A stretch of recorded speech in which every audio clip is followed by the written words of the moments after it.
How's it going, everyone? We're going to talk a little bit about nonverbal communication, but before we do, I wanted to highlight a little bit of the course. So I'm sure you already know how the course looks, but I'm going to enter our preview mode. I've had a couple of announcements come up, and you're going to see this a little bit. This is kind of in the past for you, more than likely, because I'm recording this a week before, but as you already know, the week will come up, and when you jump to week 2, that'll be there, and you should be doing your week 1 or week 2 review when it comes up, and that's going to be weekly, of course, and then looking at the lecture and the videos as they correspond to the course. So based on that, you should be doing your review. You should have 200 words in your review, your initial post by Wednesday at midnight, and then a reply to one of the students before Sunday, end of day, which of course midnight again. But make sure you're keeping up with things. Make sure you're also reading the book, so you should be able to notate which chapters to read in the course schedule. As that downloads, I will show you. So that should be in the course schedule, highlighted week by week. And as you can see, when it opens up, of course, chapter 2 is going to be chapters 2, 3, and 4, and then you have all your assignments which are due. Our first really big assignment, quiz 1, is submission of a cover letter or a mission statement. It's not due until week 4, so you have a little bit of time to get used to the course and make sure everything flows the way it should. All right, let's jump into this week's topic of nonverbal communication. Of course, communication is key throughout, but nonverbal communication can be interpreted a variety of different ways, and I'm sure you've already heard of that when you read your chapters, if you've read your chapters before looking at this lecture, but there's a lot of components of nonverbal communication, and this PowerPoint presentation highlights that. So our objectives when we go over this nonverbal communication process is to define what nonverbal communication is. Our second objective is to look at a personal and professional importance of nonverbal communication. There's going to be some differences between the professional and personal settings. And then 5 categories of nonverbal communication. We're going to review that. And then lastly, one of the things we'll talk about is development of a mission statement. And I highlighted that a little bit in the submission piece for a cover letter. So that's going to be looked at in this week as well on a premature basis a little bit, but that'll give you a little bit of time to kind of review your mission statement and also review it in the sense of having it ready before it's due. All right, so key terms of this PowerPoint is nonverbal communication, of course, paralanguage. It's going to be a test question, make sure you know that. Body language, touch, and space. All components of nonverbal communication. So here's the definition of nonverbal communication. It's simply defined as communication without words. It is a conscious and subconscious use of actions, behaviors, and interactions with one's surroundings to convey a message. A lot of it is displayed with emotion. That can be really good and really bad, especially in public speaking, so keep this in mind as we're talking about nonverbal communication. A lot of it ties in with emotion. So 2 well-known adages express the importance of nonverbal communication. Of course, actions speak louder than words. I'm sure you've all heard this before. Depending on what your action is, sometimes what you say is not everything that you mean, but your actions can define that for sure. And then a picture is worth 1,000 words. It's another adage for nonverbal communication, a little less prevalent than the first one, but it's something that's said in public quite often. So when nonverbal cues contradict verbal cues, so what I'm saying in regards to my facial expressions, for example, contradicts the things that I'm saying, people tend to trust the perception of nonverbal cues. And you've heard examples of this, when someone screams at you saying they're fine, that usually means they're not fine. There's a lot of different adages that you can look at in regards to, some nonverbal communication in the sense of when you're speaking to someone, how it communicates to them versus what they actually think that you're saying. Just to highlight the nonverbal information you broadcast will weigh heavily on the influence and impact you have on people. Especially, this can be said a lot in political segments for politicians. They come up with things that they have to say, but if their nonverbal cues are different than what they actually are saying and what they're displaying in regards to nonverbal communication, that could be taken in a very bad message and can definitely backfire on them in the future.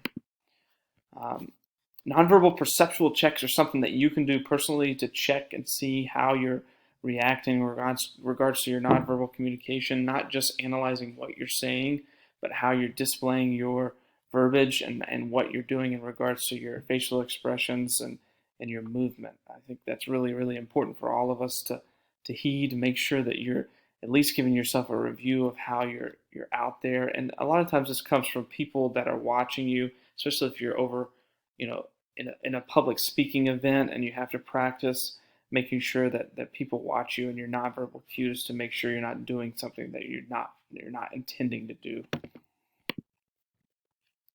So in the workplace, of course, you may have performance reviews, and sometimes your performance reviews can be impacted by your nonverbal communication.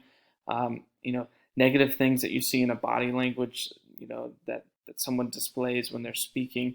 This is something that's often brought up in performance reviews. So, the verbiage behind this slide is just to say that your nonverbal communication can affect you in a negative way if it's not done correctly. In regards to your work and professional life, it can definitely have an impact.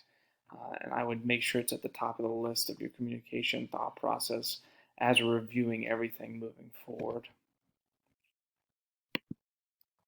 So categories of nonverbal communication, of course, are paralanguage, environment, touch, and space. So paralanguage, environment, touch, and space are the main ones, and everything else kind of revolves around that. Number 2 is a little bit indifferent. We'll go over that, but the 4 that I highlighted are the most important and are the ones that are really reviewed in tests. So make sure you know that moving forward.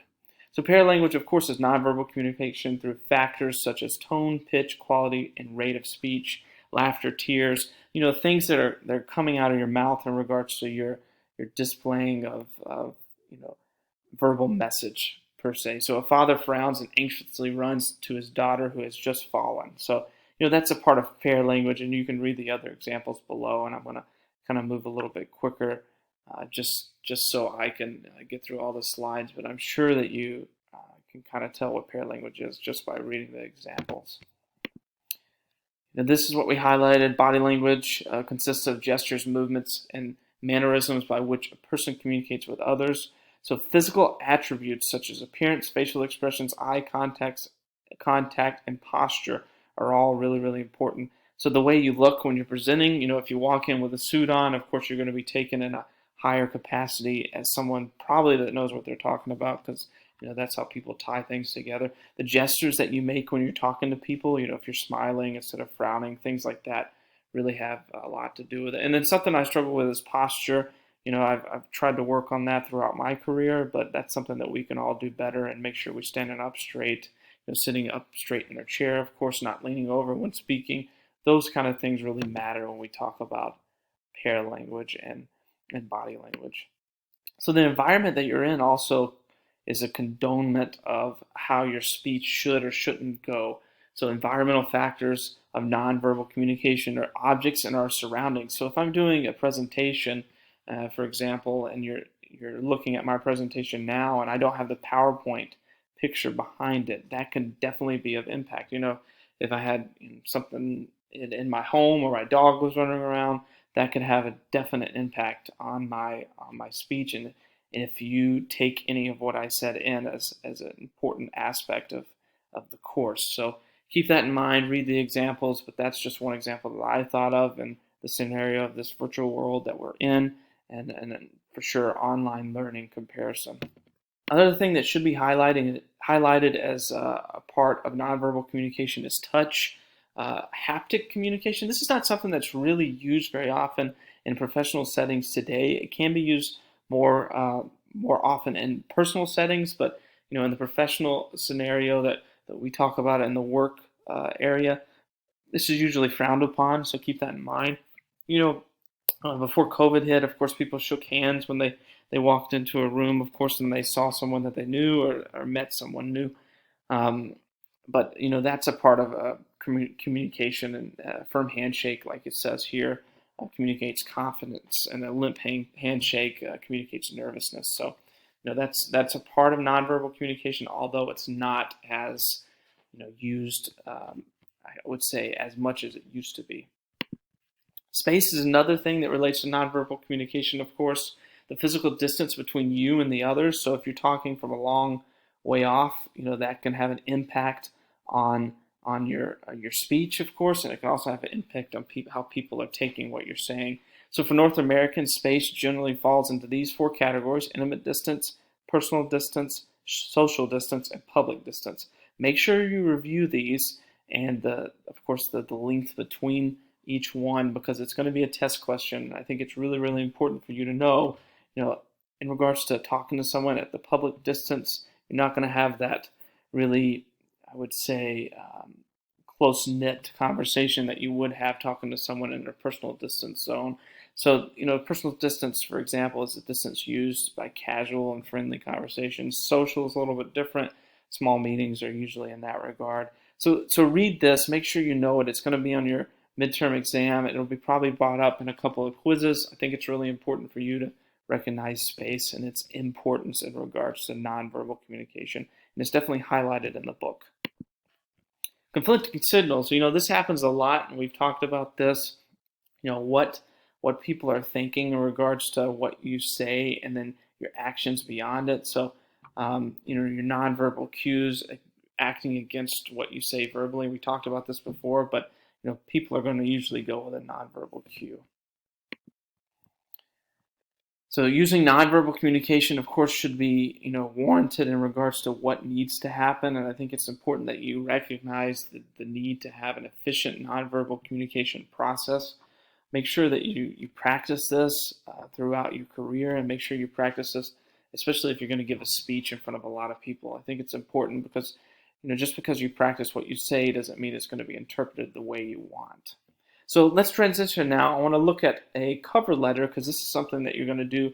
People call it a mission statement at times. Most of the time the term for it is a cover letter. This is something you're going to submit in a couple of weeks. So I want you to start drafting this out for yourself. What is your cover letter? What is it going to say? How are you going to sell yourself to jobs in the future? And this is a part of communication, of course, because this is how you're communicating the need for someone else to hire you, and this is how you're going to display some of your qualifications for a certain job that you might get in the future. An example that I found online, of course, it was from a website that was in the public domain, and it's not something that I own, so make sure that's clarified in regards to if you look for something, and that's how I'm clarifying it to you legally, just to make sure that you don't think that I created this. But the professional cover letter should look something like this. I think this is a good example, and I'll share what mine looks like in your course content week 2 section, so you can take a look at it and kind of base your information off of this. But of course, you're going to have your hiring manager's name, the company address, phone number, and the email situated there. You don't have to have all this detail, but if you have the hiring manager's name, I think it's important. Just for this example, you don't have to include it. Feel free to take it off, but just make sure you include, of course, the body of the information.